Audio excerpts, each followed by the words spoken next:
नमस्कार, आप देख रहे हैं GBN 24 न्यूज। आपके साथ मैं हूं राशि। आइए खबरों की शुरुआत करेंगे।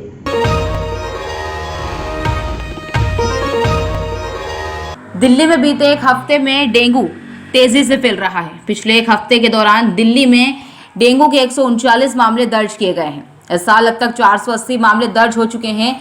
दिल्ली में डेंगू हर सप्ताह तेजी से पैर पसार रहा है। दक्षिण दिल्ली नगर निगम द्वारा साझा की गई रिपोर्ट के मुताबिक इस साल 9 अक्टूबर तक डेंगू के 480 मामले दर्ज किए गए हैं। वहीं बीते हफ्ते में डेंगू के कुल 139 मरीज सामने आए हैं। बीते वर्षों की बात करें तो 2019 में जनवरी से इस वक्त तक 467 और 2020 में 316 कुल मामले सामने आए थे।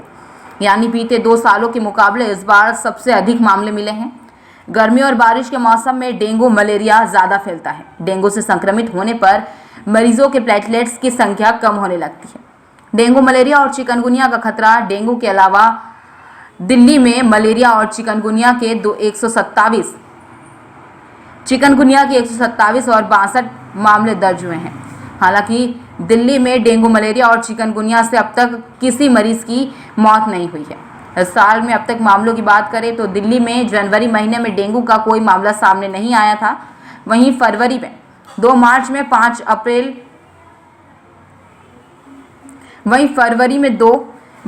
5 अप्रैल में 10 मामले दर्ज किए गए थे। दरअसल डेंगू व चिकनगुनिया के मच्छर ज़्यादा दूर तक नहीं जाते हैं। जम्मू कश्मीर में आतंकवाद की कमर तोड़ने के लिए राष्ट्रीय जांच एजेंसी NIA सक्रिय हो गई है। NIA ने एक नया केस दर्ज करते हुए द रेजिस्टेंट फोर्स और पाकिस्तानी आतंकी संगठनों के ओवरग्राउंड वर्कर्स के 16 ठिकानों पर छापेमारी की है। ये ओवरग्राउंड वर्कर्स जैश-ए-मोहम्मद, हिजबुल मुजाहिदीन, अल बदर और अन्य संगठनों से जुड़े हुए हैं। हाल ही में कश्मीर घाटी में नागरिकों और अन्य लोगों पर हुए आतंकवादी हमलों में द रेजिस्टेंट फोर्स का हाथ बताया जा रहा है और ये ओवरग्राउंड वर्कर्स इसे मदद कर रहे हैं।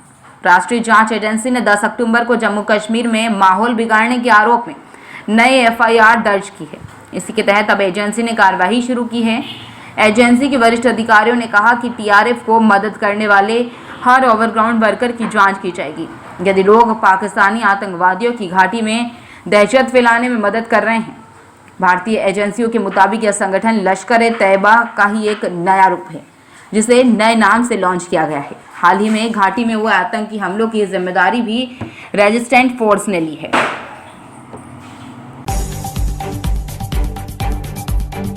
ग्रामीण के बाद अब शहरी इलाकों में भी पावर कट। बिजली उत्पादन पर कोयले के संकट पर कटौती की मार।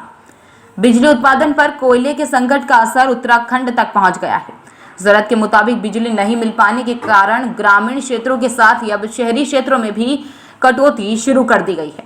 राज्य में अभी बिजली की मांग 41 मिलियन यूनिट है, जबकि 35 से 37 मिलियन यूनिट बिजली ही मिल पा रही है। 4 से लेकर 6 मिलियन यूनिट का यह गैप बड़े संकट का कारण बन गया है। ऊर्जा मंत्री हरक सिंह रावत और सचिव ऊर्जा सौजन्या ने UPCL मैनेजमेंट से बिजली संकट से निपटने का एक्शन प्लान मांगा है। UPCL ने बिजली खरीद के कुछ पुराने टेंडर भी किए हैं। इन टेंडरों में शामिल होने वाली कंपनियों ने भी हाथ खड़े करना शुरू कर दिए। इसके लिए कंपनियां जुर्माना सहने को भी तैयार हैं। इसका कारण बाजार में कंपनियों को मिल रहा अच्छा भाव बड़ी वजह माना जा रहा है। एनर्जी एक्सचेंज में इस समय बिजली का भाव न्यूनतम 10 रुपये से लेकर अधिकतम 25 रुपये प्रति यूनिट तक पहुंच गया है। इस कीमत पर UPCL बिजली खरीदने की स्थिति में नहीं है। NTPC अपने कुछ प्लांट डीजल से चल रहा है। इसके लिए उसने UPCL को जो रेट कोट किए हैं वो न्यूनतम 24 रुपये से लेकर अधिकतम 41 रुपये प्रति यूनिट तक है। देहरादून, हरिद्वार, US नगर, नैनीताल के ग्रामीण क्षेत्रों में आज कटौती होगी। अक्टूबर, नवंबर, दिसंबर महीने के लिए शॉर्ट टर्म टेंडर किए गए हैं। इन टेंडरों में बिजली मिलनी शुरू हो जाएगी। इससे काफ़ी राहत मिलेगी। इस बुलेटिन में फिलहाल के लिए इतना ही। अपडेट्स के लिए आप बने रहिए हमारे साथ। नमस्कार।